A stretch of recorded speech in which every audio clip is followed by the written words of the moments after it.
Lundi 6 juin 2011, bonsoir, bienvenue, c'est le 19 ans en Lorraine. Voici les principaux titres de ce journal régional. À Tuquenieux, un père de famille en garde à vue. Hier, il était retrouvé prostré aux côtés des corps de sa femme et de sa fille poignardés. Le voisinage de cette famille discrète est sous le choc. Nous le verrons.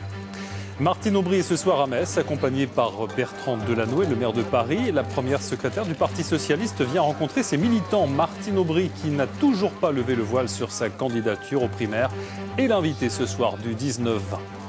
Enfin, fin du suspense, c'est bien Jean Fernandez qui entraînera Nancy l'an prochain. Jean Fernandez fait un retour en Lorraine puisqu'il avait déjà coaché le FC Metz entre 2002 et 2005. Nous entendrons le témoignage de Carlo Molinari, le président d'honneur des Grenats. Et d'abord donc retour dans le PIO à Tuquenieux au lendemain d'un drame familial. Un double meurtre, c'est le choc pour le voisinage. Le père de famille était placé en garde à vue cet après-midi. Sandra Coutou et Guillaume Robin. C'est un quartier résidentiel tranquille, en état de choc. Hier, les corps sans vie d'une femme de 34 ans et de sa fille de 15 mois ont été découverts dans cette maison. Elles ont été mortellement poignardées. Le mari et père des deux victimes est retrouvé prostré à quelques mètres des corps. À l'étage, une petite fille de 6 ans, enfant d'une première union du père, est indemne, mais en état de choc. On dit tout le temps ça arrive ailleurs, mais quand ça arrive tout près, dans la ville, derrière chez nous encore en plus, dans le même quartier, c'est en plus avec un enfant, c'est surtout l'enfant qui nous a abasourdis. Selon le voisinage, le couple était sans histoire, plutôt discret. Il y avait bien des disputes, mais aucune violence conjugale n'avait été signalée à la justice. Le meurtrier présumé avait perdu son emploi d'agent de sécurité au Luxembourg. Il ne pouvait plus exercer son métier après une opération du dos. Mais pour le maire de Tuquenieux, ce n'était pas un homme instable. Il y a quelques semaines, il est venu me rencontrer. Il m'avait donc soumis un projet qu'il avait l'intention de mettre en place. Et d'autre part, en me demandant donc s'il n'y avait pas un emploi, disons, dans cette attente. Compte tenu donc de sa situation de travailleur handicapé qui m'avait donc fait état. Mais il me paraissait tout à fait serein, quelqu'un qui avait des ambitions. L'homme âgé de 38 ans a été placé en garde à vue, mais rien n'a filtré du bureau du procureur. Les gendarmes ont poursuivi aujourd'hui l'enquête de voisinage à la recherche d'indices pouvant expliquer les circonstances du drame. Ce matin, devant les assises de Meurthe-et-Moselle, s'est ouvert le procès d'un ancien médecin, procès à huis clos à la demande de la partie civile. Bernard Retourna est poursuivi pour viol sur personne vulnérable. Jean Baudin et Olivier Bouillon. Bernard Retourna, sur ces images, comparé libre. L'ex-médecin généraliste à 52 ans doit répondre de viol sur personne particulièrement vulnérable. En 2000, il avait déjà été condamné à 7 ans d'emprisonnement pour des faits similaires. Il y a plus de 15 ans. Plus de 15 ans. Au moins. Au moins. C'est dire que cet homme plaide non coupable. Il estime qu'il est l'objet de l'influence qu'a pu subir cette personne qui l'accuse. Et il estime ces accusations sans aucun fondement. Elle avait 38 ans au moment des faits, elle en a aujourd'hui 55. Pour livrer son secret à son psychiatre, elle attend que sa mère soit décédée en 2002. Déficiente intellectuelle, elle est placée sous tutelle. Noémie, un prénom d'emprunt, dit avoir été violée au domicile familial à Jarville. Le docteur serait venu à l'improviste lui administrer un tranquillisant avant de se livrer sur elle à des attouchements, voire plus. Les différents experts qui ont vu ma cliente ont toujours affirmé que ces dires étaient totalement crédibles, même s'il y a un problème de datation dans les faits, parce qu'elle n'a aucun repère spatio-temporel. Mais concernant les faits qu'elle a racontés, effectivement, les experts concluent à une crédibilité certaine, donc la Cour tranchera.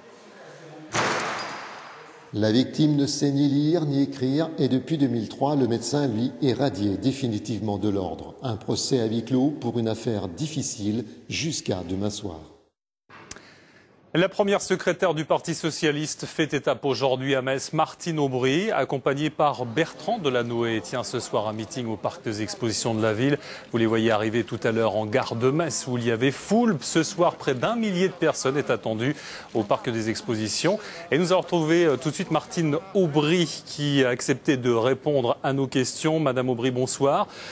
Tout d'abord, que souhaitez-vous dire ce soir aux militants PS qui vous attendent, sachant que la Moselle est une terre plutôt acquise à François Hollande ? Oui, mais vous savez, l'important ici, d'abord, je suis à Metz. Je pense que les Messins, comme les Mosellans, ont besoin de comprendre, de s'assurer qu'une autre France est possible. Je crois que, comme les autres Français, ils n'en peuvent plus d'une France qui a l'air de décliner, dont la voix et le poids ne portent plus dans le monde. Ils en ont assez de ces injustices, de ces inégalités. Et nous sommes ici avec Bertrand Delanoë, chez notre ami Dominique Gros, le maire de Metz, pour expliquer qu'il y a un projet pour redresser la France, pour remettre la justice au cœur de tout et pour accroître la démocratie et respirer aussi dans notre pays. Voilà. Alors, donc c'est la raison de notre visite. Alors la question que vos militants se posent évidemment, c'est quand allez-vous vous lancer dans la bataille des primaires? On entend parler du 21 juin, 30 ans après la vague rose. Ça pourrait être une date symbole importante pour vous? Vous savez, moi, j'ai passé mon temps depuis 3 ans à dire des choses et à les faire. La rénovation du parti, gagner les régionales et les cantonales, ouvrir le parti vers les Français, me tourner vers tous ceux qui peuvent nous aider à présenter un projet pour la France, c'est ce que nous avons fait aujourd'hui, puis donner un calendrier pour les primaires. Je m'y tiens et j'ai une responsabilité. Je la sens très fortement aujourd'hui où notre pays souffre, où les Français souffrent, c'est de faire en sorte qu'en 2012, une ou un d'entre nous soit à la tête de notre République pour retrouver finalement la France qu'on aime. Donc c'est la seule chose qui compte pour moi et je continuerai à suivre ainsi le chemin qui a été tracé. Je crois que c'est la meilleure manière pour que les Français retrouvent une confiance et puis nous fassent aussi confiance. Alors, toutefois, on l'entend chez certains de vos militants, notamment en Meurthe-et-Moselle, qui craignent que, comme votre père, Jacques Delors, vous n'alliez pas jusqu'au bout. Que pouvez-vous leur répondre? Écoutez, moi je vous redis, on ne va pas parler de ça pendant des heures. Je vous ai dit, je prendrai mes responsabilités.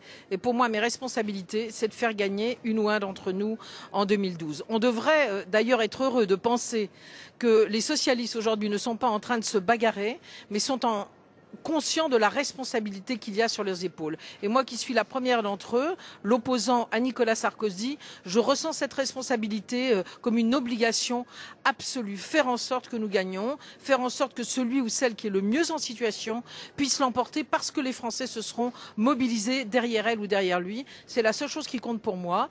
Attendez quelques semaines, quelques jours, et vous verrez la réponse. Alors, dans l'actualité aujourd'hui, il y a bien sûr la présentation de Dominique Strauss-Kahn devant la Cour criminelle de New York. On dit que vous faites partie des personnes qui ont eu un contact privilégié avec lui. Avez-vous pu lui parler? Si oui, que lui avez-vous dit?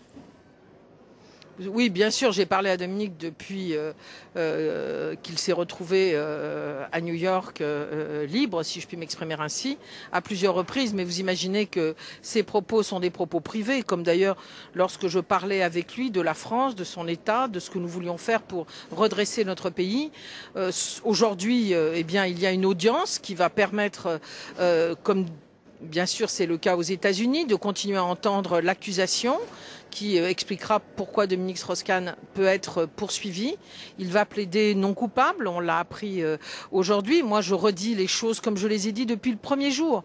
Nous devons respecter la jeune femme, ses paroles, mais nous devons aussi respecter la présomption d'innocence. Aujourd'hui, je n'ai pas entendu la version de Dominique Strauss-Kahn. Nous ne connaissons pas la vérité, donc j'aimerais que chacun ait de la pudeur et de la décence, parce que la justice a besoin de travailler dans la sérénité. Et pour moi, qu'on soit aux États-Unis et en France, c'est la même chose. Est-ce que sans Dominique Strauss-Kahn, la bataille des primaires au PS s'annonce plus ouverte finalement aujourd'hui?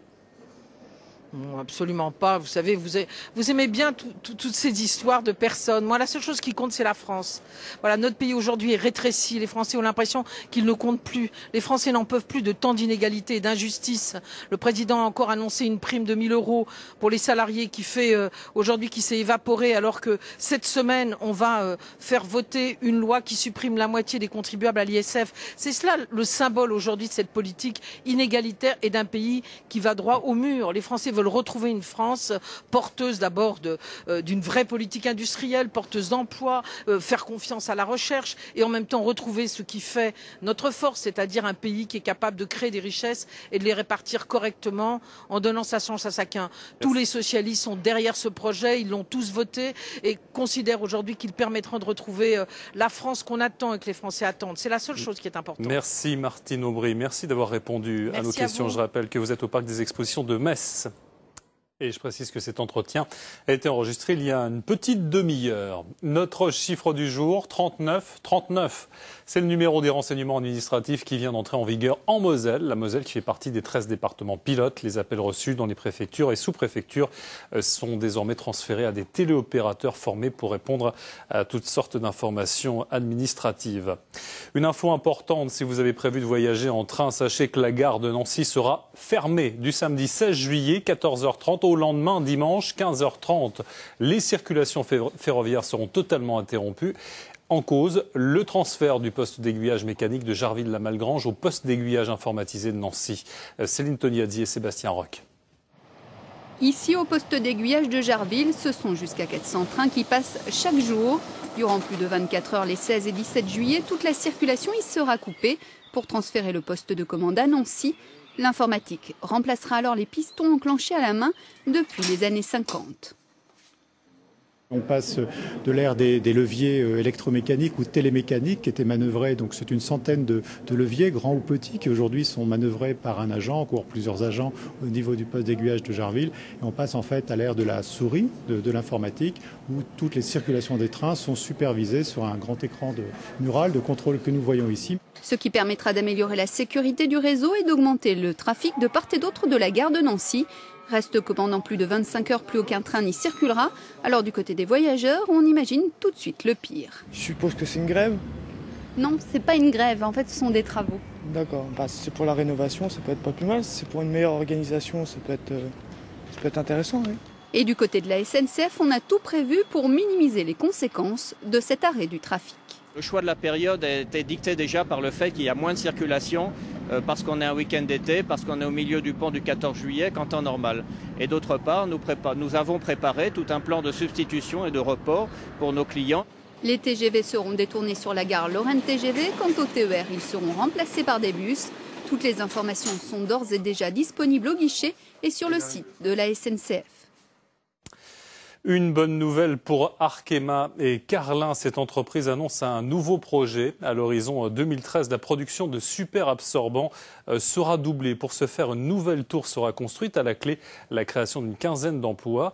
L'ambiance était donc à la fête dans cette usine aujourd'hui qui fêtait ses 5 ans. Florence Grandon et Benoît Bourg.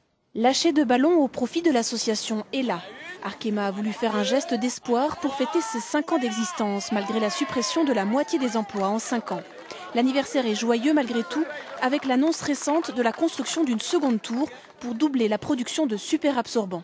Le superabsorbant, c'est le produit phare d'Arkema. Dans ce laboratoire, il y en a quelques échantillons. C'est un dérivé acrylique sous forme de poudre qui, mélangé à de l'eau, devient gélatineux et permet d'absorber jusqu'à 1000 fois son poids. Dans cette tour, la gravité permet de récupérer tout en bas le superabsorbant après son passage dans différents réacteurs et procédés. Ici arrive de l'acide acrylique, qui est un liquide. Il arrive dans cet équipement-ci. Après différentes étapes, en fait, cet acide acrylique initialement liquide se retrouve super absorbant, une poudre qui est capable d'absorber une grande quantité d'eau et qui est utilisée dans les couches culottes notamment. Le super absorbant est stocké dans des sacs d'1 tonne, ce qui équivaut à la quantité nécessaire pour fabriquer 100 000 couches de bébés. Au total, Arkema en produit 20 000 tonnes tous les ans et dans 2 ans, la production sera doublée. C'est un des business stratégiques de l'entreprise et donc ici, se voir à Carlin confier un projet aussi important que celui-là est vraiment un grand signe de reconnaissance pour nous. Même soulagement du côté des salariés et des syndicats. L'hémorragie est très importante au niveau de la perte des emplois, c'est certain. Cette annonce, pour l'instant, on va stopper l'hémorragie. Donc là, nous pérennisons quand même par la création de cette deuxième tour, l'acide acrylique. Au total, une quinzaine d'emplois vont être créés pour cette nouvelle unité, ce qui devrait stabiliser le nombre d'employés d'Arkema autour de 350 personnes contre 700 à sa création. Demain, syndicats et patronat se réunissent à Paris pour formuler des propositions sur l'alternance. Nadine Morano, la ministre de l'Apprentissage, affirme aujourd'hui que l'alternance est une nécessité. Elle s'appuie sur le modèle allemand où le taux de chômage des jeunes est de 11%. Le nôtre en France flirte avec les 20%. Les entreprises et les établissements de formation tentent donc aujourd'hui de mieux travailler ensemble. Exemple dans les Vosges aujourd'hui, une journée de promotion de l'alternance était organisée. Jean-Pierre Petit-Colas, Éric Bertrand. Cédric a 23 ans. En terminale BTS maintenant, s'il est en apprentissage dans cette entreprise depuis 1 an. Pour lui, La formation en alternance, c'est l'occasion de rentrer